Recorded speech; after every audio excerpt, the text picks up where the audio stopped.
So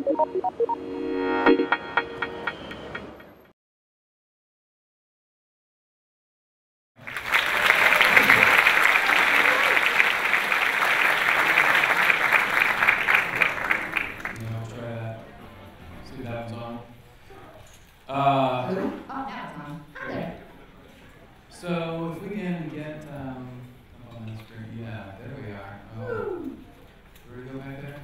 So I am Brian Fountain. And I'm Robin Squire. And we are here on behalf of Improv Everywhere. So to begin, we are going to read you something very quickly. Yeah. Hvala vam. Iako će ova prezentacija biti na engleskom, ja sam pitala mog srpskog ujaka Viktora da prevede ove uvod zato što mislim da je važno za različite kulture da pokušaju da razumeju jedni druge.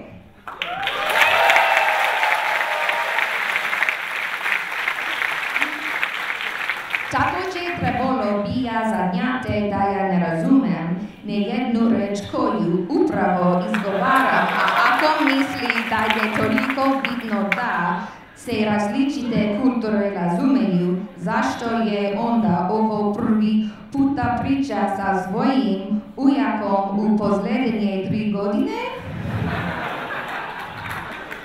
Izgleda da joj ja služim kao neka vrsta englesko-srpskog rečnika.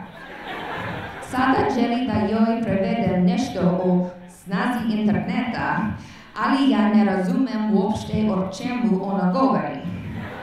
Umjesto toga ja ću vam reći nešto mnogo interesantnije. Kada je Robin bila mala, želela je da bude delfin. Nije želela da bude trener delfina, već samo delfin. Namojite se smijati sada, mogla bi da pozumeja nešto. I da vas pitam, kakva je uopšte ovo konferencija? Pitao sam Robin 6 puta i još uvek ne shvata. Twitter? Šta je to Twitter? Je li to neka bolest? Ako je tako, žao mi je ako su neki od vas oboleli od nje. Ali, molim vas, prestanite da provodite toliko vremena na internetu i pričajte malo više sa vašim ujacima.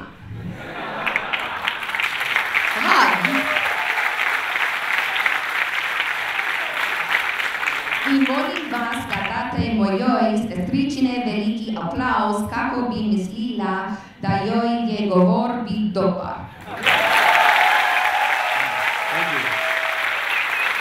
Thank you. Wow, thank you.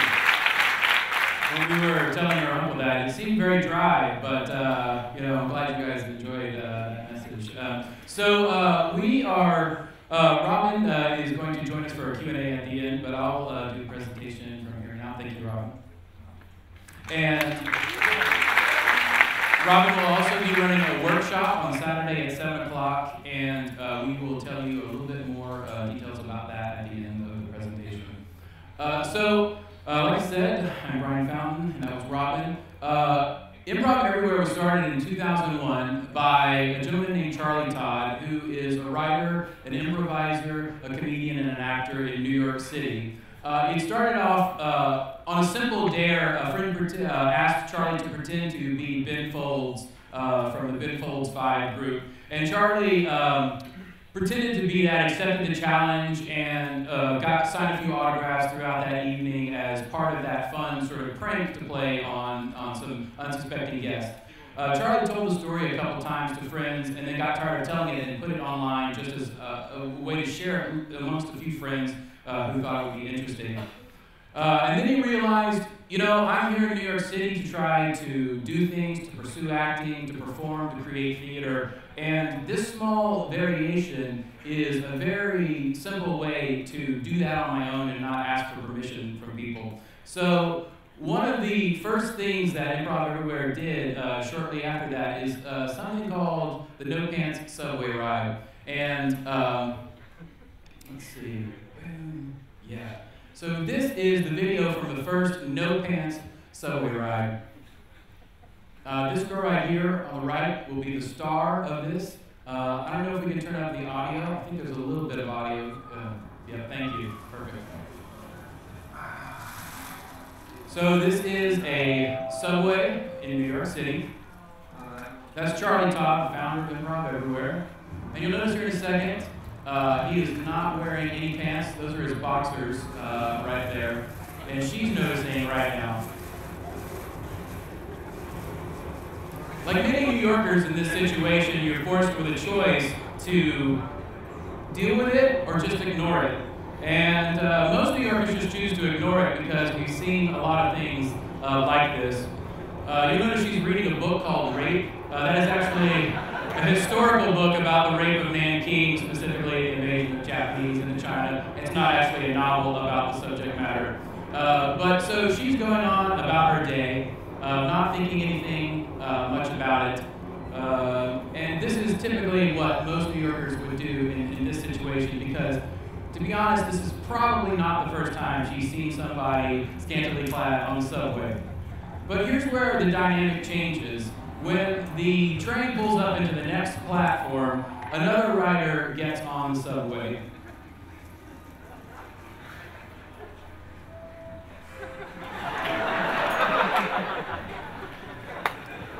Now she's faced with a dilemma. All right, I can dismiss the first guy, but what about this second guy? What's going on in New York City? Are people forgetting to wear their pants? Are pants being stolen from people? Is this something I should be concerned about? Am I going to go home and someone's going to try to take my pants? Obviously, she's a little nervous at this point, until this one little magical moment when she looks across the aisle at the other guys who are also noticing the guys without pants on the subway. And then everything is okay. Because now there's this sort of magical community that's immediately created, a sort of alumni of people who rode on this subway and remembered the two guys who weren't wearing any pants. So these types of experiences are sort of the core of what Improv Everywhere seeks to create in New York City. Hopefully now she'll go home and she'll have a great story about the three guys without pants on the New York subway ride. And part of Improv Everywhere, their missions is what we call them, and the agents who participate in them, is that we don't really reveal the end of them. We just let them happen. Everyone goes on out their day, and hopefully somebody gets a great story to tell. So that's what I'm here to tell you a little bit about improv and Improv Everywhere. Improv Everywhere is sort of a collection of New York City comedians and improvisers who are looking for great ways to sort of create scenes of chaos and fun in the real world environment. Just as a show of hands, how many of you have heard of Improv Everywhere before today? Okay, great. So it looks like about maybe a third or to half of you. Great. So let me tell you a little bit about some of the stuff we do. One of the things that we really love is exploring the real world space. And New York City is probably one of the most amazing sets to play on and to have fun in the world. This next mission, which is called Look Up More, was inspired by a young girl dancing in a storefront window, specifically this shopping complex, which has about 4 floors of shopping and around 60 or so windows.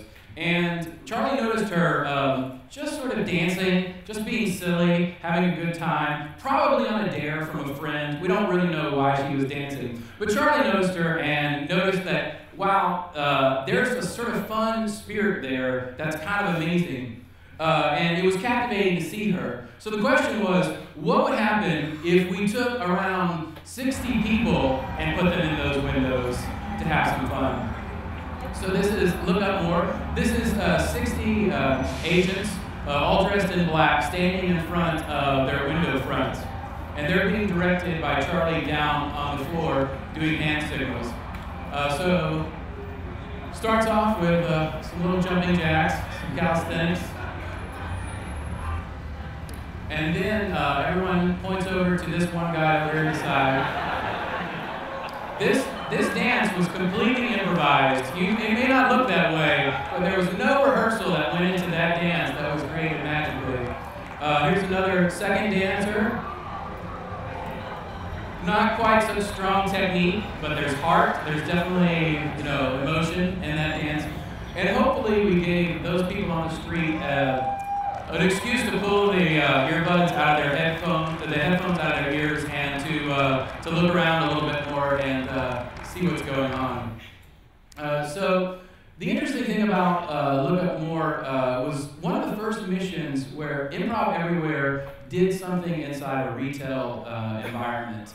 And we've got a fun history with things like that, mostly because Improv Everywhere very rarely asks for permits or permission to do the things that they do. We mostly feel like they're all in good fun, and that if people understand what's going on, they probably don't mind. Plus, it's better to ask for forgiveness than to ask for permission. So when we did this experience, it actually went pretty well through floors 1 through 3. And then the 4th floor is the DSW shoe store. And they were not excited about this mission at all. So when they saw everybody lined up in front of the windows, they thought, okay, this is strange. We don't know what it is, but we definitely think it should stop. So the first thing that they did was they came onto the intercom and they said, there is no jumping jacks allowed in the store.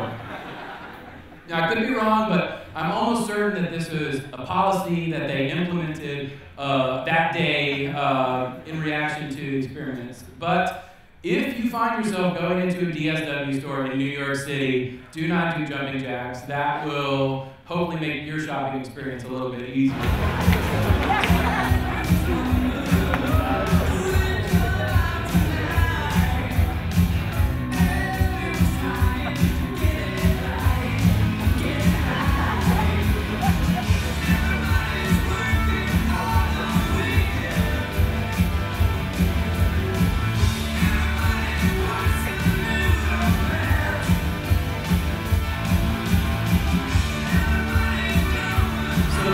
Started to catch on after a while that something is going on here, and started to react. We didn't quite know what to do or how to react, so mostly they just walked around talking to each other at first.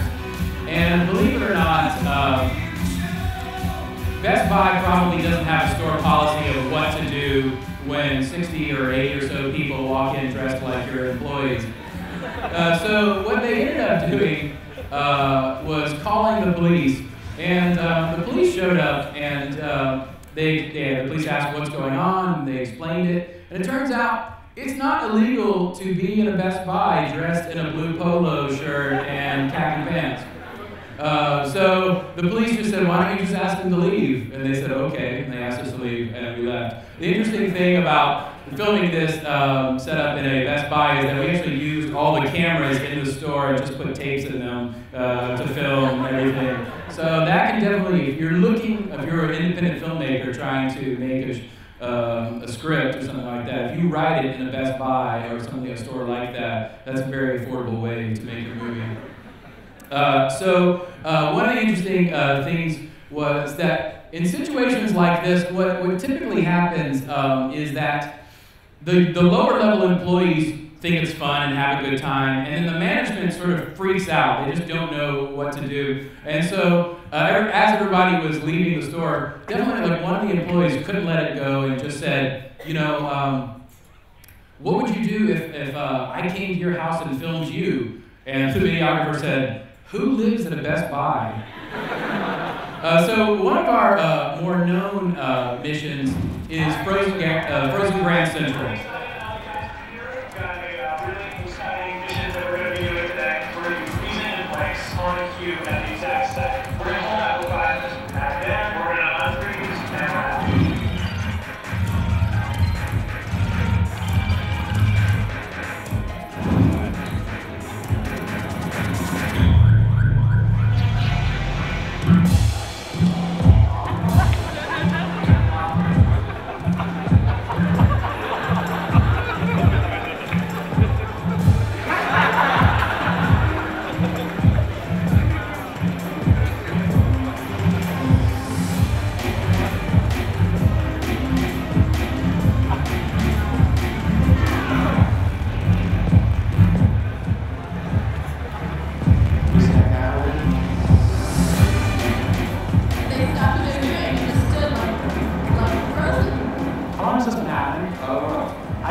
Has it been going on for a while? No, this guy just dropped the video a couple months ago.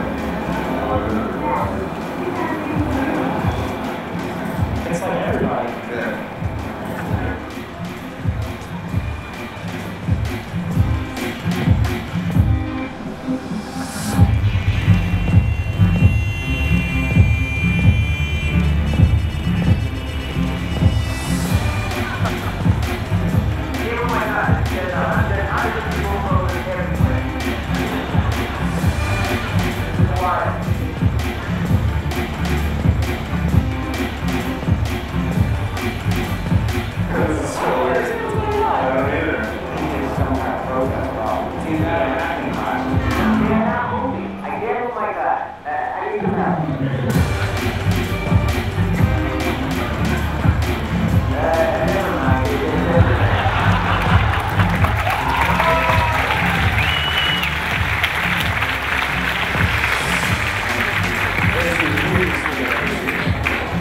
So this mission was one of the first to go truly viral for Improv Everywhere. The video on YouTube has been seen more than 25 million times, and it sort of reignited. Improv Everywhere was not the first to do a freeze in place in a public area. This has been done by artists in variations. One can say we've sort of revitalized it and sort of put it back into consciousness. But after this went viral, freezes have been done in dozens and dozens of countries, over hundreds of times, literally by tens of thousands of people in different squares, and parroted by marketers and people trying to sell you things all over the world. Perhaps its most, cultural touchstone moment is when it was dramatized by the U.S. show Law and Order. So in this episode of Law and Order, Robin Williams plays a crazy cult leader who convinces New Yorkers to follow his every whim, presumably using a megaphone. So this is the TV representation of Charlie Todd. Now, one of the other missions that we really like is kind of hopefully bringing a smile to people's faces in places they don't expect. So this next video shows you probably, I would say, in my opinion, the saddest commute in New York City. There is this part of the subway where a lot of commuters get off one train, they walk a few hundred feet, go up an escalator, and then get onto their next train. And we try to figure out a way to make that seem just a little more interesting.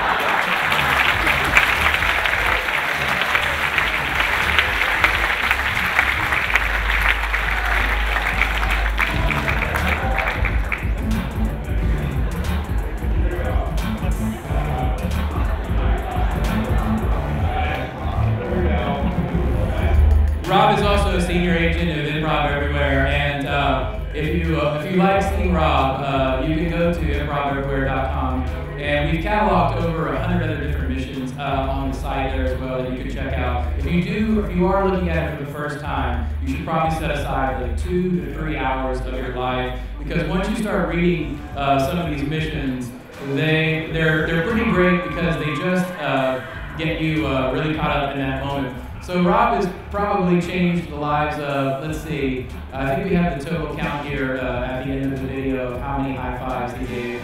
Let's see if I can remember the number. Yep. 2,000 high fives, 45 minutes. That could be a record, we don't know. It's not about the numbers, it's about people, bringing them together.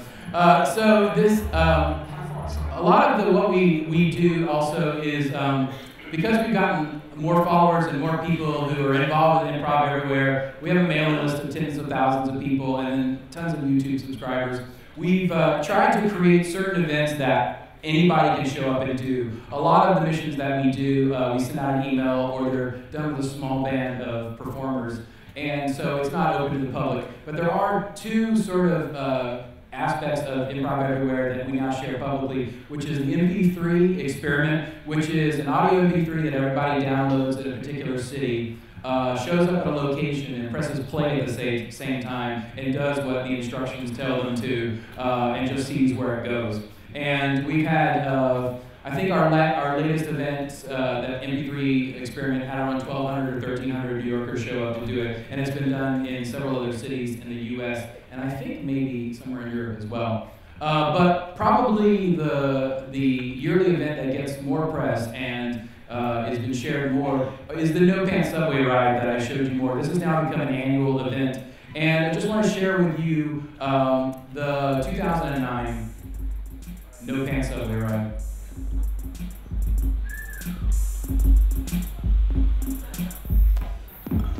Thanks so much for coming out to the 8th annual No Pants Subway Ride. This is for participants only. If you didn't come to take your pants off today, you're in the wrong spot. So everybody goes to their various different subway lines, and they all get in one car, and at a predetermined stop, take off their pants, put them in their bag, and then get off the subway and wait on the platform for the next train to arrive.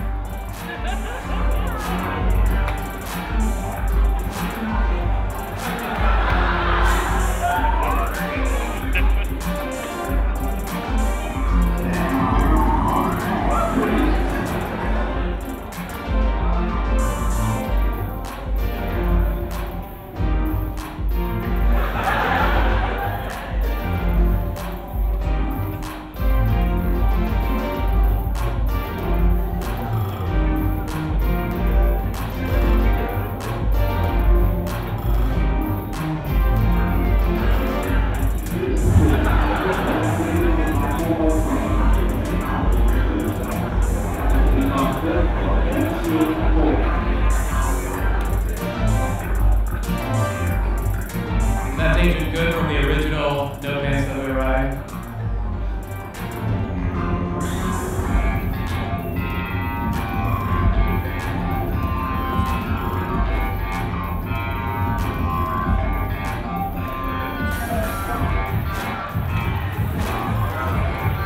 As you can see, as the event becomes more popular, it seems the pantless people start to outweigh the people with pants. So you start to even question your own sort of reality when you start to show up in that world. Did something change and I just didn't get the notice? But it all ends in Union Square. This particular year, it was still snowing when people flooded out into Union Square, New York. And once you get into that type of environment, it's pretty much, there's really no reason to put your pants back on when you're surrounded by that many people. The most recent No Pants Subway Ride had about 1,600 participants, and we used absolutely every subway train that goes to New York's Union Square stop. And they were all filled, basically. So that just gives you a sense of how big this event has gotten over the years. And we imagine that it will still get quite a bit bigger. So thank you for your time. We are going to do a Q&A if any of you guys have any questions. Robin is going to run a microphone around, and that is it. Thank you.